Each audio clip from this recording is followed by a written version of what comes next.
Our son, who was in 8th grade, had an assignment and he asked me for some help on it. So I went up to his room and sat down at his desk. And the assignment was, why is your favorite hobby racist? And I would have lost my stuff. Well, I did. And I just said to Chris, I said, if you'll get an F on this assignment before you lie.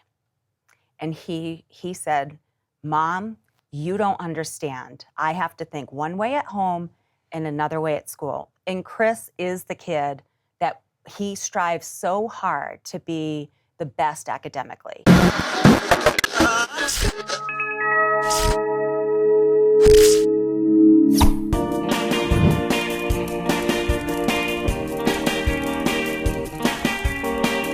Lori Gimelshteyn is with CPAN, the Colorado Parents Advocacy Network, trying to make sure that parents have some control over what they get taught in school, the kids. But before we do that, don't forget to like and subscribe to our channel. Click on that little bell icon to get notified when we post new content, and find our podcast on your favorite platforms.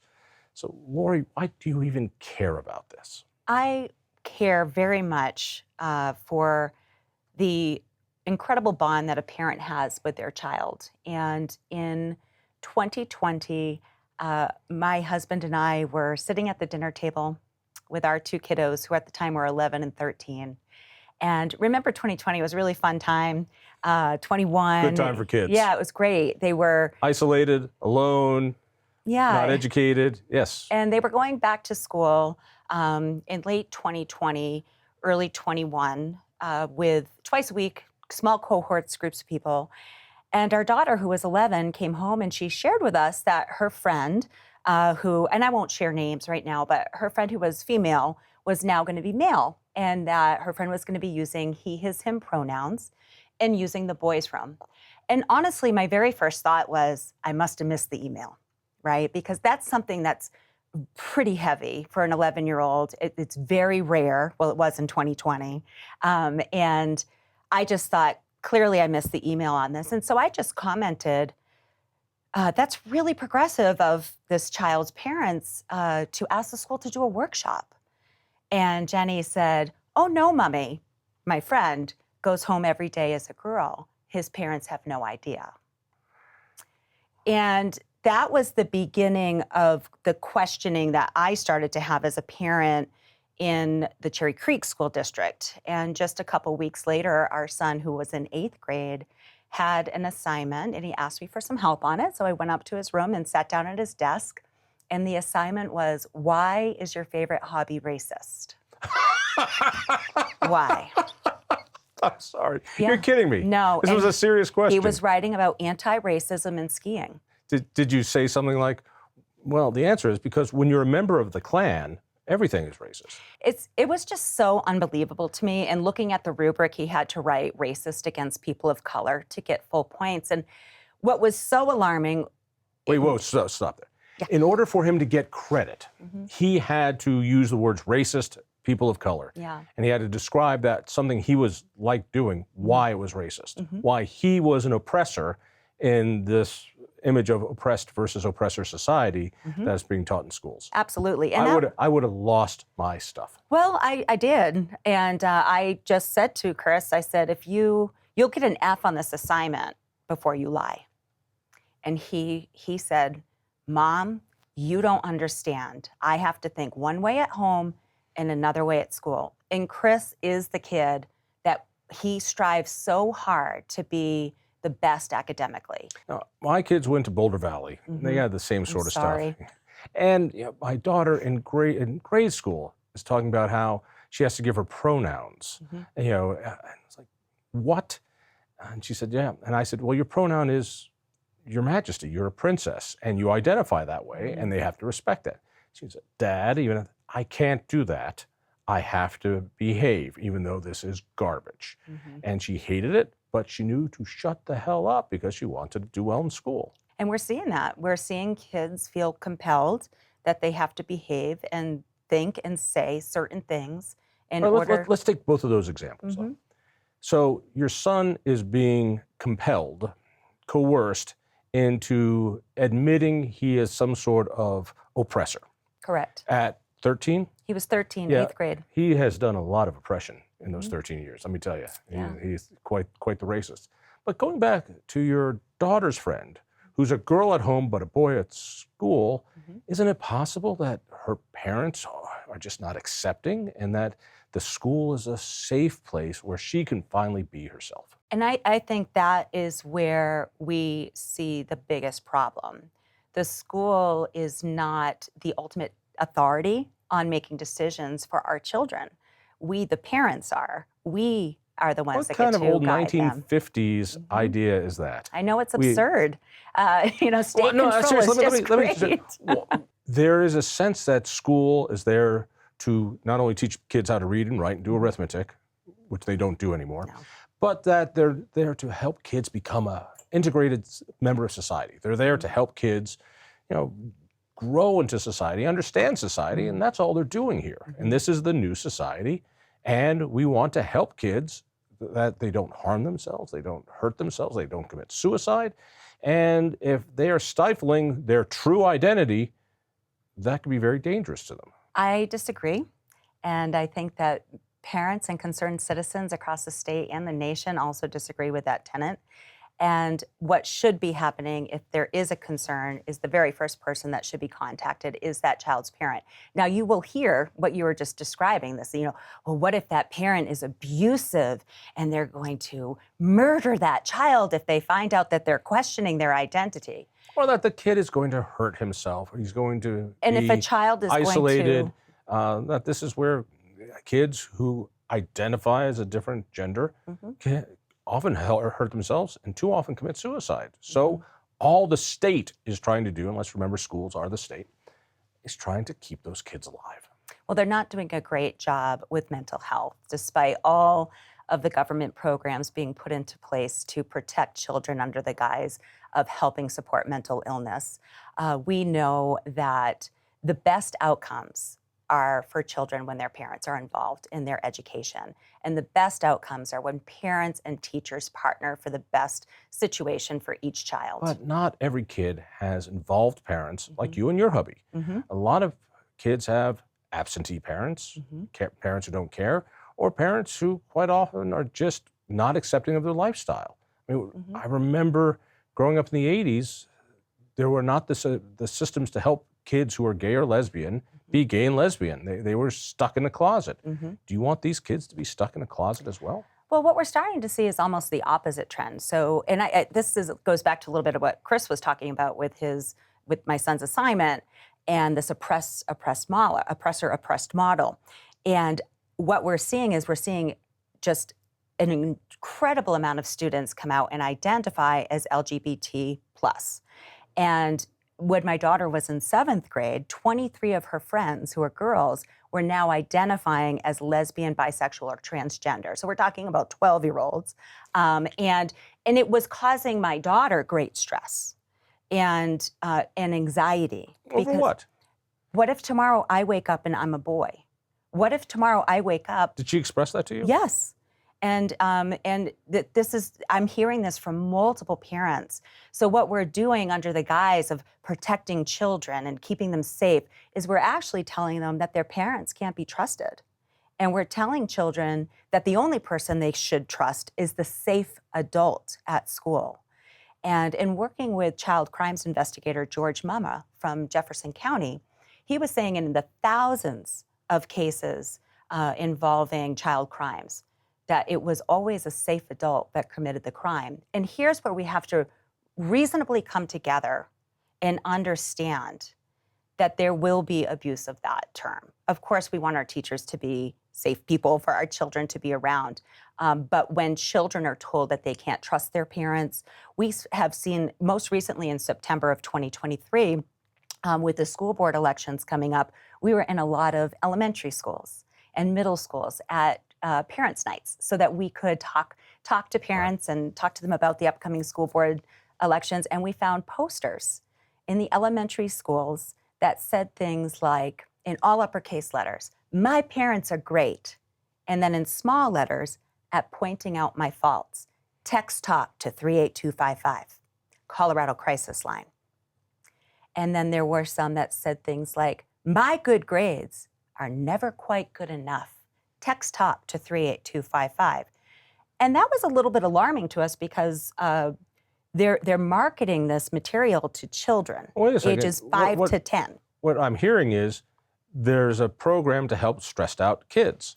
And what's wrong with that? Mm-hmm. So if you're stressed out about your grades, or if you're having a problem at home, you need someone to talk to, Mm-hmm. what's wrong with reaching out and trying to get some of that help? I think what's wrong with it is that there's no oversight and accountability and transparency for it. And even further than that, in the state of Colorado, it is illegal for Colorado Crisis Line and the I Matter program to talk with children under the age of 12. The law. Say that again. So there is a law that came into the books that created a program called the I Matter program. It was brought in by Representative Michelson Janae, who's now a senator, in 2021. And it was brought in under the guise of helping mental health related to COVID. We had seen a marked decline in mental health with kids at home. They're not getting socialized, they're not with their peers, and they're lonely, and it's a really scary time. And that makes people feel good inside when you're here. Oh, we're going to help kids, but that has transitioned. It's moved away from this mental health under the guise of COVID to the LGBTQ gender ideology, gender affirming care, and the concepts of safe adults. It's just this explosion of everything kind of coming together, and it's disastrous. And for example, we actually did this investigation, and we said we're going to work with a child crime investigator, and we're going to do an investigation of the system to see if it's really legit. Right. It's supposed to be confidential. Okay. This is the text line. Correct. And so I texted talk. You had to text talk to 38255.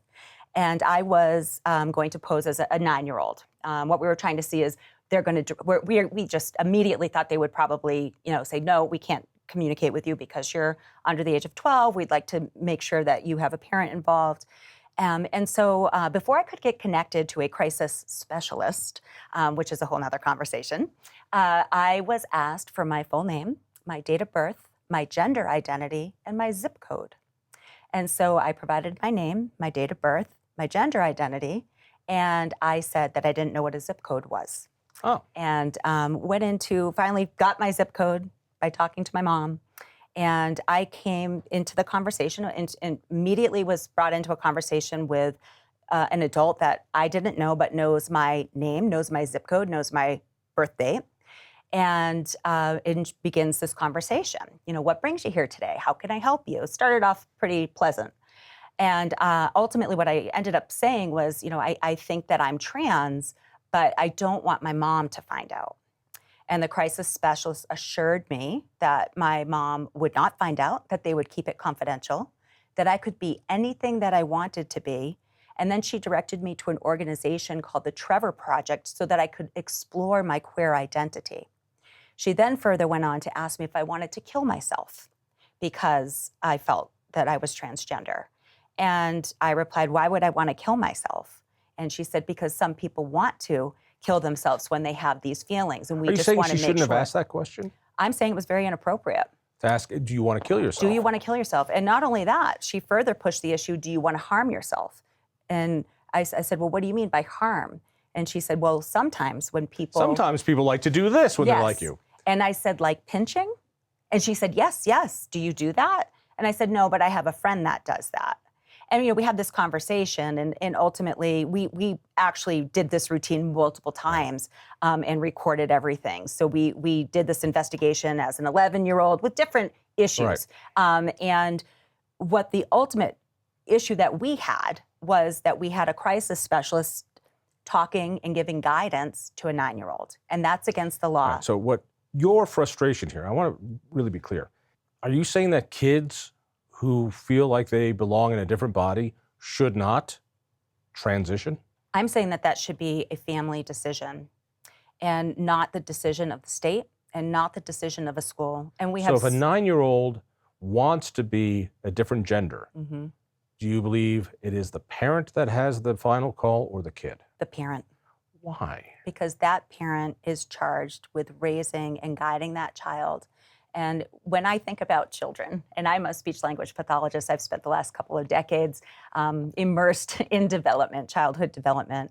And we know that children are notoriously known for making decisions that aren't always the best for them. And there's a reason why kids can't vote, they can't drive cars, they can't buy guns, they can't get married, they can't start a business, they can't rent a hotel room, because their minds aren't fully formed yet. Correct. I get that. The issue is so touchy, and by bringing up these questions, I'm sure you've been labeled as a hater.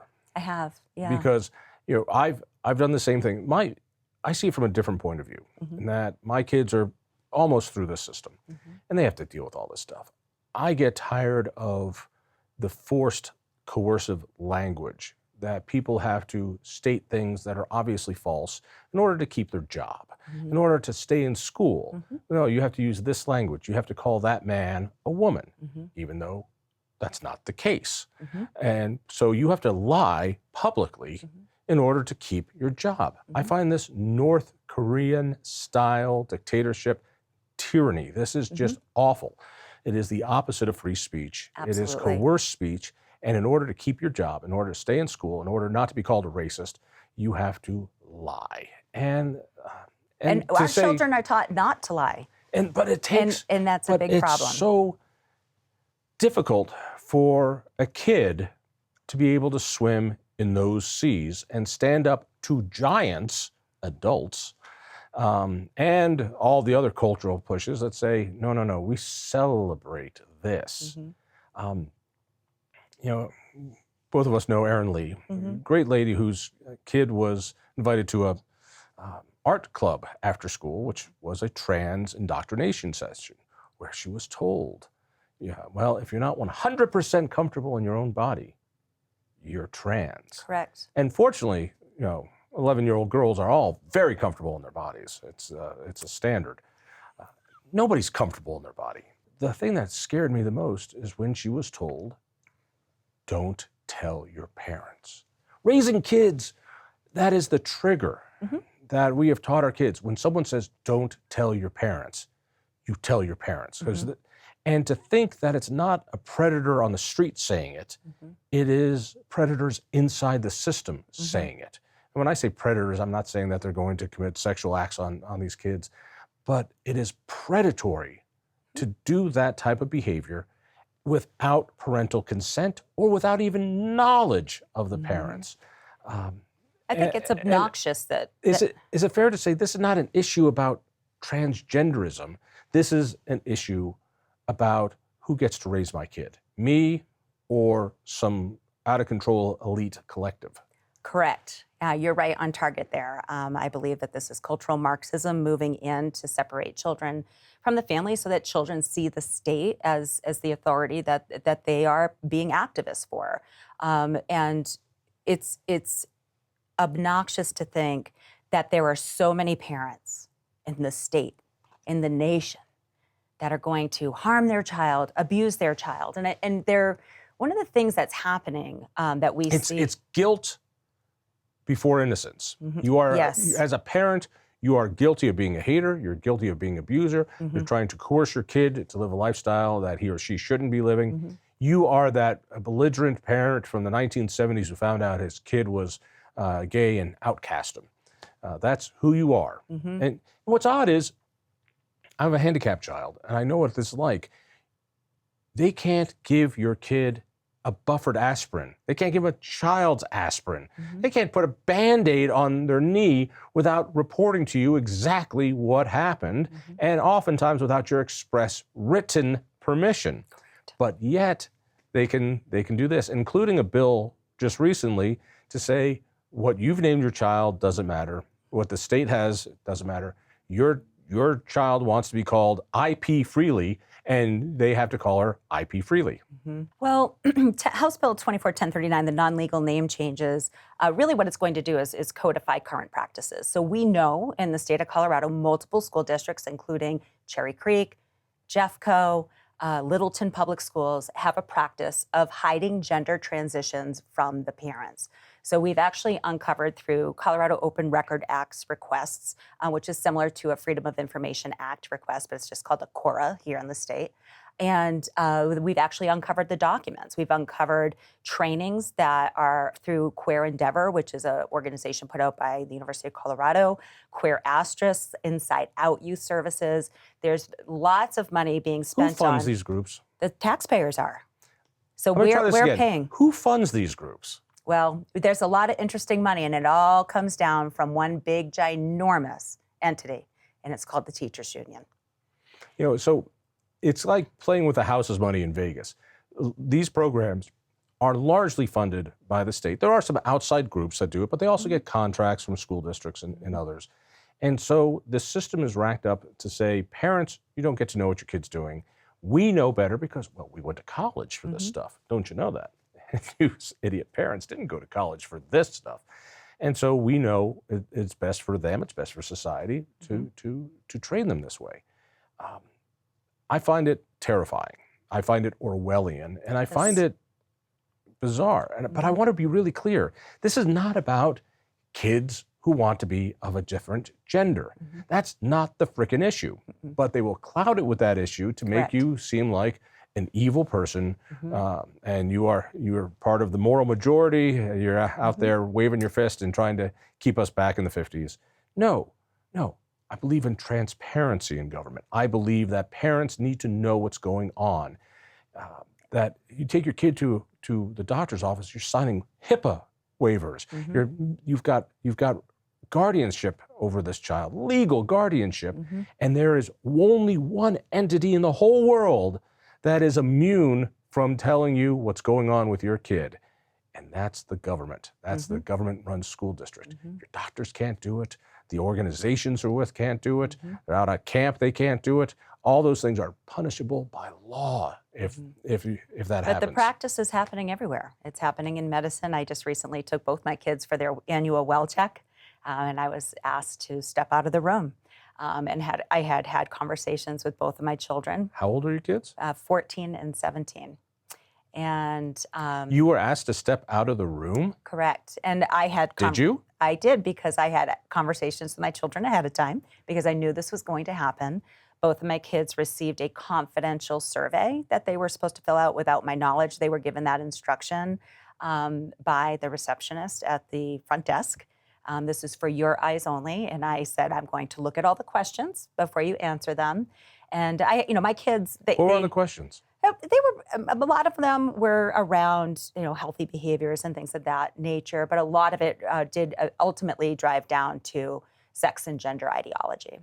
And both my kids had two different doctors. So when my daughter went, she had a different doctor than the other one. And the doctor that my son had was very respectful of my role. And she really explained to my son, she said, I'm going to give you the option, I have to do this type of an exam. You can have your mom in here if you want, or she can step out, whatever you want. But I'm doing this because I'm a physician. No one else should be touching your body. And I'm only doing this if you say it's okay. And she did a really great job. She said, ultimately, you're going to go by your parents' morals. And then my daughter's doctor, very different experience. You could tell that she was a little bit frustrated with me, with my questioning and rolling her eyes and whatnot. But the dismissive, the elitist dismissive thing. Yes, I know better. That. I know better. Let's. You're just a parent. I'm just a parent, and I am the expert. Every parent is the expert on their child, and if we have a parent that they're saying is neglectful or abusive, we have a system in place. It might be a failed system, but we have a system in place, and doctors, nurses, teachers are all mandatory reporters. Stop there for a second. These people are mandatory reporters. Absolutely. What people don't get is if they suspect that you have abused their child, that if you've abused your child or there's a mark on the child that shouldn't be there or something doesn't feel right, they are legally obligated to report this to Child Protective Services or the police or up a chain to make sure that the kid isn't being harmed. I don't mind this. I'm a mandatory reporter. Oh, I just did it. I'm a mandatory reporter as a speech pathologist, and I have reported 2 situations to Child Protective Services in the last 2 decades. But it doesn't work the other way? What if the mandatory reporter is in fact the abuser? Right. And here, I believe that's the case. Absolutely. That when somebody says, don't tell your parents. When somebody says, if you're not comfortable in your body, you're trans. What kind of predatory crap is that? And who is the mandatory reporter on that person? Now, they don't see it that way. They will not see that as some sort of violation. But to tell a child that if you're uncomfortable in your body, or if you're not 100, let me be clear, 100% comfortable in your own body, then you're trans. That is a reportable offense to me. And for anybody to say, don't tell your parents, if a kid went to school and said, hey, teach, there's this guy who follows me after school, and he talks to me about this weird stuff, and he tells me I shouldn't tell my parents. What do you think that teacher would do?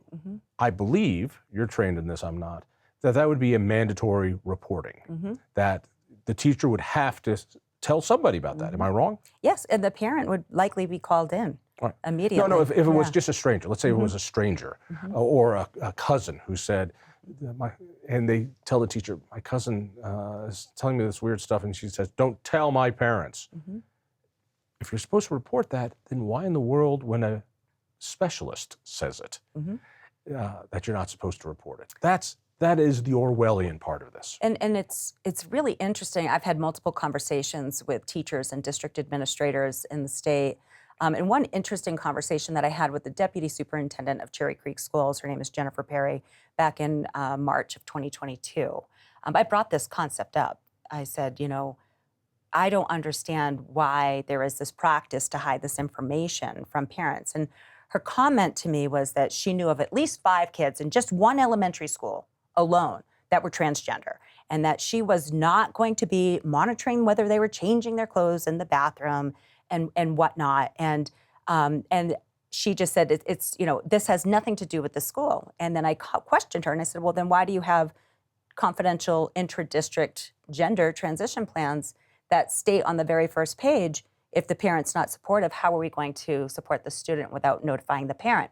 And there's an entire section on this is the child's preferred name, this is the child's pronouns, these are the facilities the child is going to be using, how they deal with overnight trips. And which, then, as we found out in Jefferson County, absolutely is scary. For those who don't know, I forget how old the girl was told to 11. Sleep in the same bed with a boy, a biological boy, and was freaked out, and to the point where she called her parents. So the trauma caused to that kid, apparently we don't care about. We care more about the other child. And that's one of the biggest issues that I have is I just can't understand why we're allowing one group of children to suffer for the mental well-being of another child.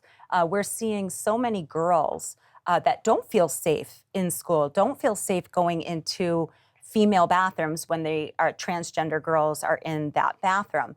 And there's no hate or disregard for these children that are going through this experience with questioning their identity.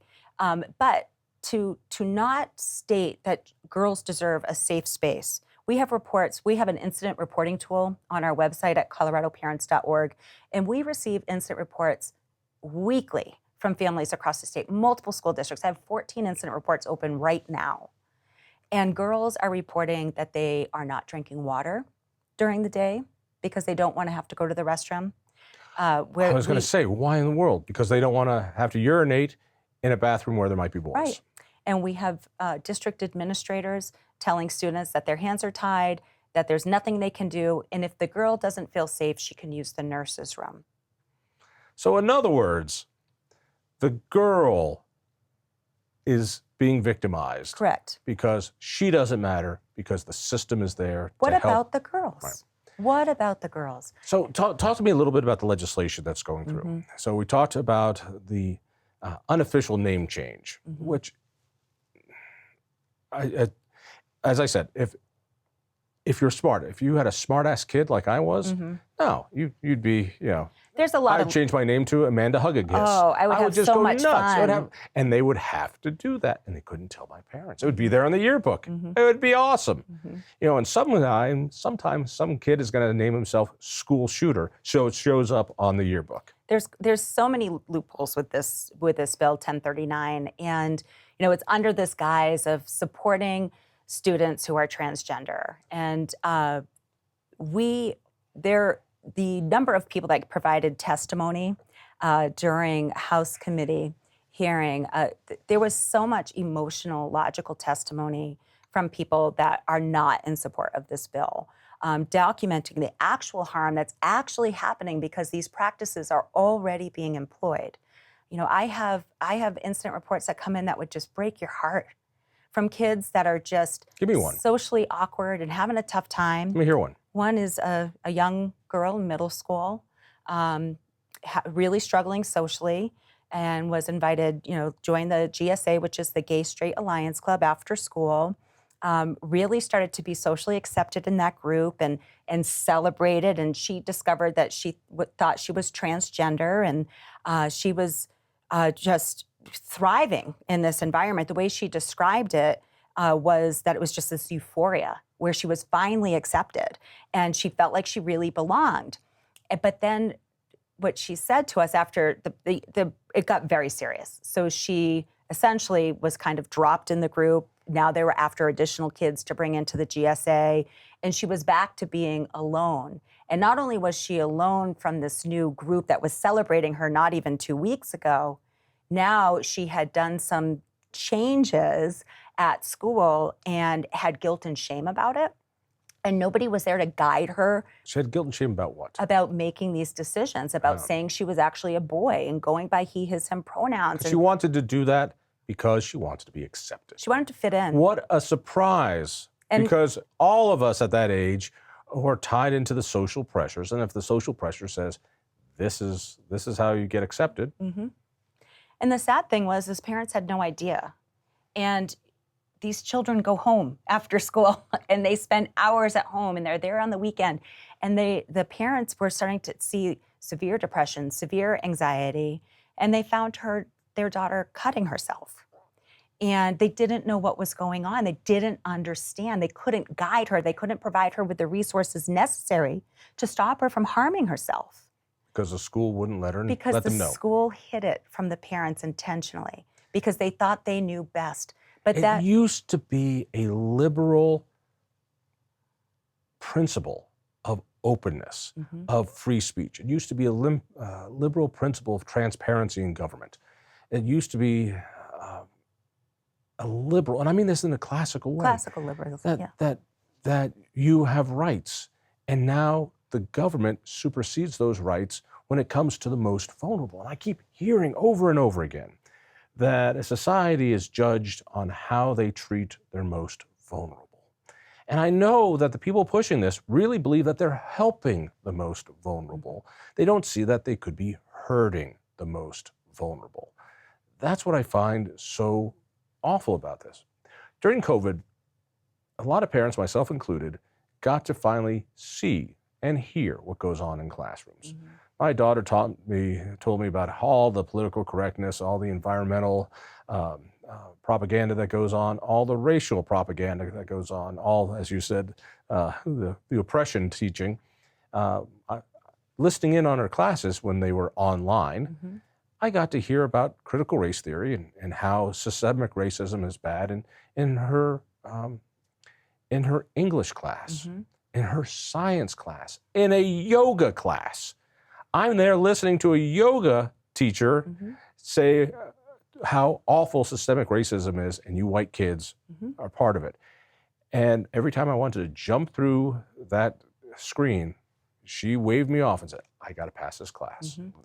But it's omnipresent. Did you find that COVID gave a lot of interest in what you're doing? Did parents finally see what's going on in classrooms when they would overhear it? Absolutely. So when I shared the examples earlier of my children's experience that were the alarm bells for me, I started reaching out to other parents. And again, this was at a time in 2020, early 21, where we were divided. We weren't really sure if we should be talking to each other. And then there was also this societal pressure on racism and Black Lives Matter, George Floyd, defund the police, and nobody wanted to talk. And there was this huge component of cancel culture. So if you did speak out against it, you could be fired, you could get a bad grade, all of these different things. But more and more people were coming forward in whispered voices, right? So it wasn't, let's have a conversation the way you and I are right now. It was, oh God, yeah, I don't know what to do. I'm just gonna keep doing it. And we're all guilty of it. Every profession, we've seen it. Every profession that I know of has DEI uppercase training. And I think that's where we Not in Florida anymore. Yes, you're right. But we as a society have just pushed through it.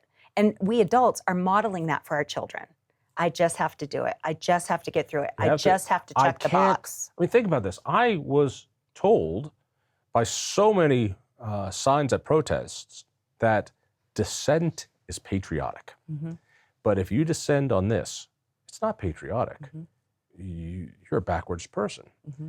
You know, and as someone who is not a religious right guy, someone who is very pro-LGB, who wants gay marriage, all these things, mm-hmm.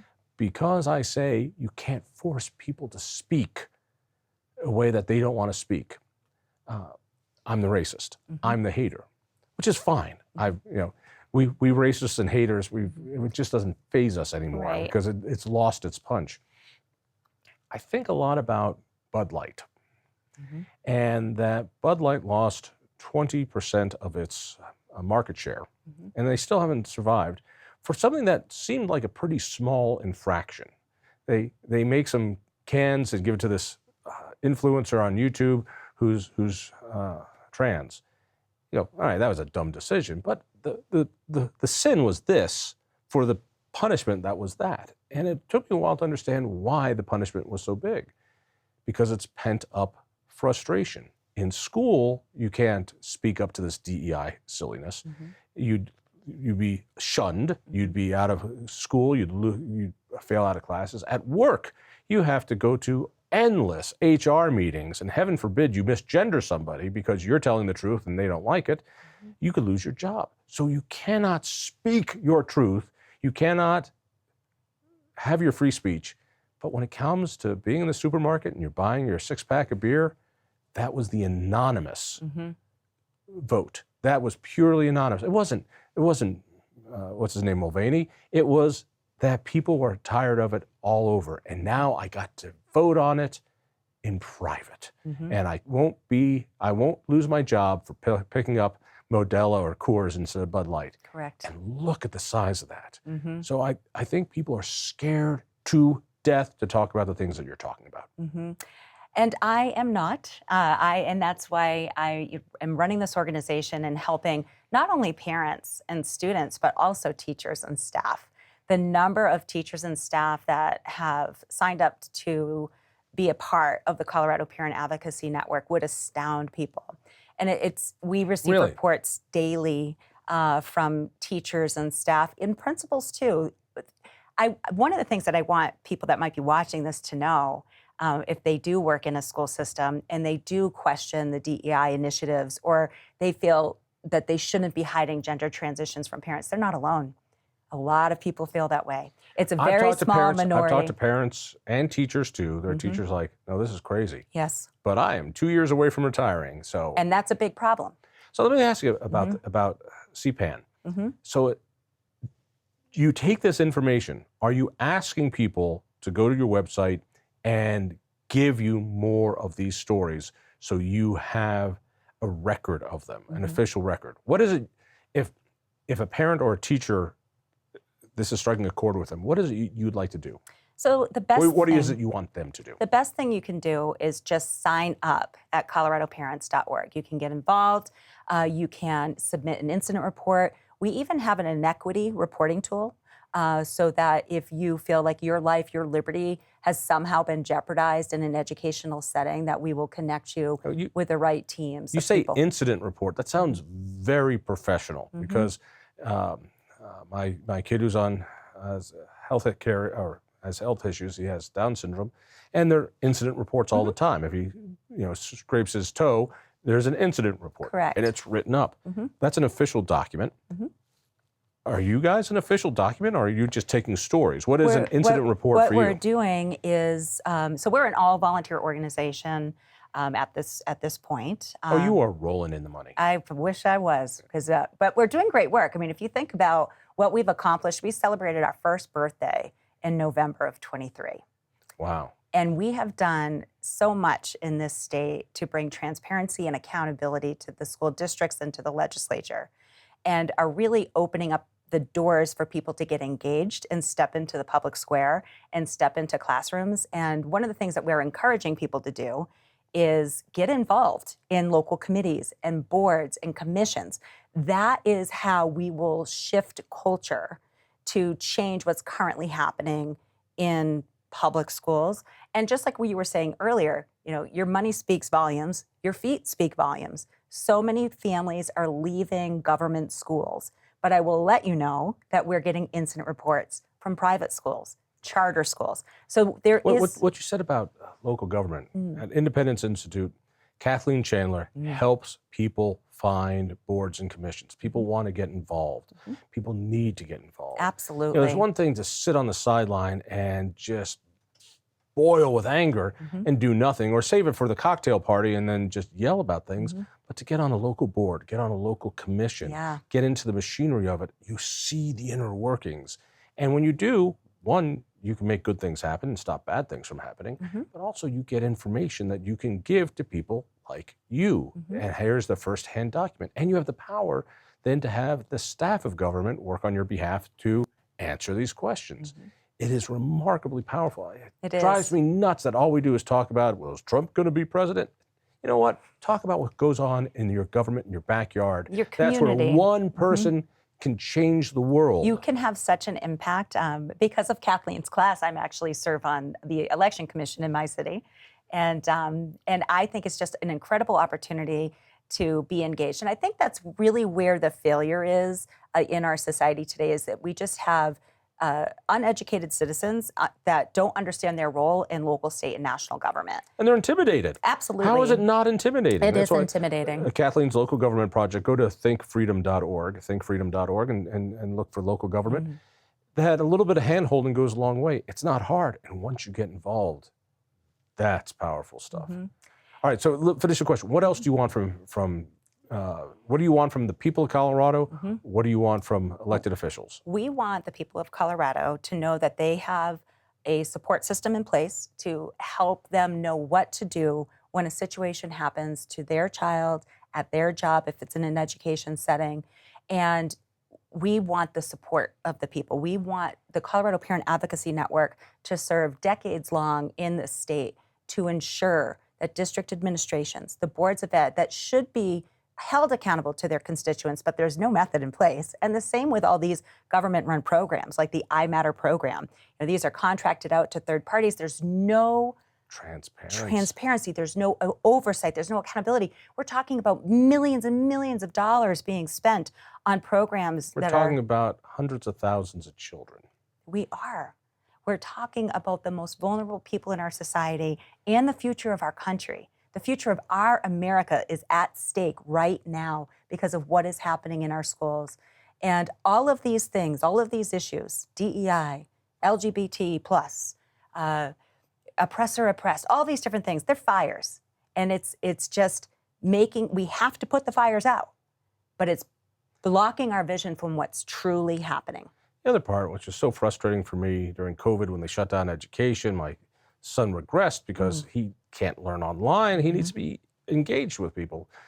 But the people that get hurt are the most vulnerable. Absolutely. Always and always and always.